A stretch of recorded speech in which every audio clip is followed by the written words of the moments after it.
Cantonment Jubilee Hills ఉప ఎన్నికల్లో వరుస విజయాలతో పాటు బీఆర్ఎస్ ఎమ్మెల్యేల వలసలతో గ్రేటర్లో కాంగ్రెస్ తన బలాన్ని అనూహ్యంగా పెంచుకుంది. ఈ విజయాలతో రెట్టించిన ఉత్సాహంతో ఉన్న హస్తం పార్టీ రాబోయే జీహెచ్ఎంసీ ఎన్నికల్లో మేయర్ పీఠమే లక్ష్యంగా పెట్టుకుంది. అయితే ఈ పీఠం దక్కాలంటే ఎంఐఎం మద్దతు తప్పనిసరి అనే సమీకరణం తెరపైకొచ్చింది. మరి రాష్ట్ర నేతల ఈ వ్యూహానికి ఏఐసీసీ నుంచి గ్రీన్ సిగ్నల్ వస్తుందా? ఎంఐఎంతో పొత్తు పెట్టుకుంటే ముస్లిం ఓట్ల చీలిక ప్రమాదం తప్పదా? Let's watch this.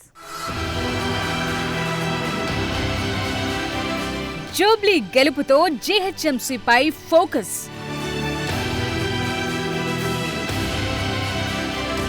మేయర్ పీఠం దక్కించుకోవటంపైనే దృష్టి.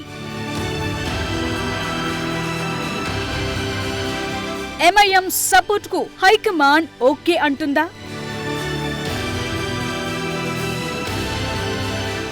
గ్రేటర్ హైదరాబాద్ మున్సిపల్ కార్పొరేషన్ పరిధిలోని అసెంబ్లీ సెగ్మెంట్లో కాంగ్రెస్ ఎమ్మెల్యేల సంఖ్య పెరిగింది. 2023 అసెంబ్లీ ఎన్నికల్లో రాష్ట్ర వ్యాప్తంగా కాంగ్రెస్ కు 64 సీట్లు లభించినప్పటికీ జీహెచ్ఎంసీ పరిధిలో ఒక్క అభ్యర్థి కూడా గెలవలేదు. కానీ కంటోన్మెంట్ లో బీఆర్ఎస్ ఎమ్మెల్యే మరణంతో వచ్చిన బై ఎలక్షన్ లో హస్తం అభ్యర్థి గణేష్ విజయం సాధించారు. ఆ తరువాత జూబ్లీహిల్స్ లో బీఆర్ఎస్ ఎమ్మెల్యే గోపీనాథ్ మరణంతో వచ్చిన ఉప ఎన్నికలో నవీన్ యాదవ్ గెలుపొందగా జీహెచ్ఎంసీ పరిధిలో కాంగ్రెస్ బీఫామ్ పై గెలిచిన ఎమ్మెల్యేల సంఖ్య 2కు పెరిగింది.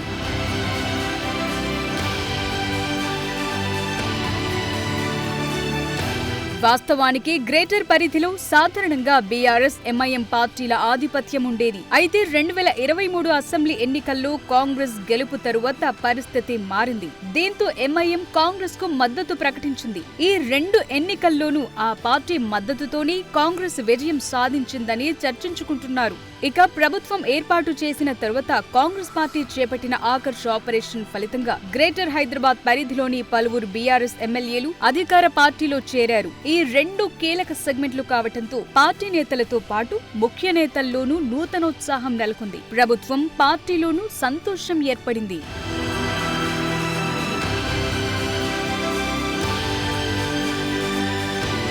ఇక్కడి వరకు అంతా బాగానే ఉన్నప్పటికీ కొద్ది నెలల్లోనే జీహెచ్ఎంసీ ఎన్నికలు జరగనున్నాయి. ఈ ఎన్నికలు కాంగ్రెస్ కు కీలకంగా మారనున్నాయి. వచ్చే గ్రేటర్ ఎన్నికల్లోనూ మజ్లిస్ మద్దతును కాంగ్రెస్ ఉంచుకుంటుందా అనే ఆసక్తికర చర్చ ప్రస్తుత రాజకీయ వర్గాల్లో మొదలైంది. బీహార్ అసెంబ్లీ ఎన్నికల్లో పోటీ చేసిన మళ్లీ మజ్లిస్ పార్టీ అక్కడ ఏకంగా 5 అసెంబ్లీ సీట్లను సాధించింది. ఎంఐఎం బరిలో నిలవటంతో ఆర్జేడీ కాంగ్రెస్ కూటమికి పడాల్సిన ముస్లిం ఓట్లు కాస్త మజ్లిస్ ఖాతాలో పడ్డాయి. ఇప్పుడు కూడా ఎంఐఎంతో పొత్తు లేకుండా జీహెచ్ఎంసీ ఎన్నికల్లో కాంగ్రెస్ ఒంటరిగా బరిలోకి దిగితే ముస్లిం ఓట్లు చీలటం ఖాయం. జాతీయ స్థాయిలో మజ్లిస్ పార్టీకి కాంగ్రెస్ కు సంబంధాలు అంతగా బాలేవు. కానీ తెలంగాణలో మాత్రం కాంగ్రెస్ కు ఎంఐఎం మిత్రపక్షంగా వ్యవహరిస్తోంది.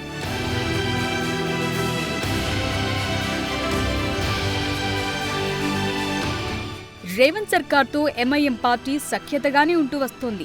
జూబ్లీహిల్స్ ఎన్నిక తరువాత గ్రేటర్ ఎన్నికల్లో కాంగ్రెస్ సత్తా చాటాలంటే మజ్లిస్ పార్టీ మద్దతు అవసరమని ఆ పార్టీలో చర్చ జరుగుతోందట. కానీ పొత్తు కోసం ఏఐసీసీ నుంచి గ్రీన్ సిగ్నల్ రావాల్సి ఉంటుంది. కాంగ్రెస్ జాతీయ నేతలు రాష్ట్రంలో ఎంఐఎంతో మైత్రి విషయమై ఏ విధంగా స్పందిస్తారన్న చర్చ ఆసక్తికరంగా మారింది.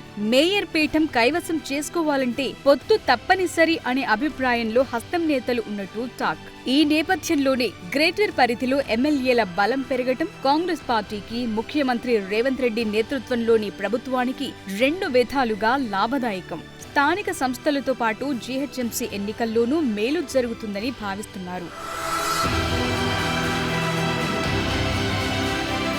ఎంఐఎం కంచుకోట, పాత బస్తీలు ఆ పార్టీ ఏకపక్షంగా 45 నుంచి 50 డివిజన్ల వరకు సీట్లను గెలుచుకుంటూ వస్తోంది. ఓల్డ్ సిటీ కాకుండా ముస్లిం ప్రాబల్యమున్న ఇతర ప్రాంతాల్లోనూ ఎంఐఎం తన సత్తా చాటుతోంది. ఈ పరిస్థితుల నేపథ్యంలో గ్రేటర్ ఎన్నికల్లో కాంగ్రెస్ భారీ సంఖ్యలో గణనీయంగా సీట్లు సాధిస్తేనే మేయర్ పదవి దక్కే అవకాశముంది. తెలంగాణ వచ్చిన తరువాత జరిగిన జీహెచ్ఎంసీ ఎన్నికల్లో అంతంత మాత్రం సీట్లు సాధించిన కాంగ్రెస్ గ్రేటర్ ఎన్నికల్లో పాగా వెయ్యాలంటే చాలా కష్టపడాల్సి వస్తుంది. కంటోన్మెంట్, జూబ్లీహిల్స్ మినహా మిగతా నియోజకవర్గాల్లో బీఆర్ఎస్ ఎమ్మెల్యేలు గెలిచారు. తరువాత మజ్లిస్ పొత్తు ఉంటే మేయర్ పదవిని కైవసం చేసుకోవటం ఈజీ అవుతుందని హస్తం నేతలు భావిస్తున్నారు. కాగా జాతీయ నాయకత్వం ఏ విధంగా స్పందిస్తుందనేది చూడాలి.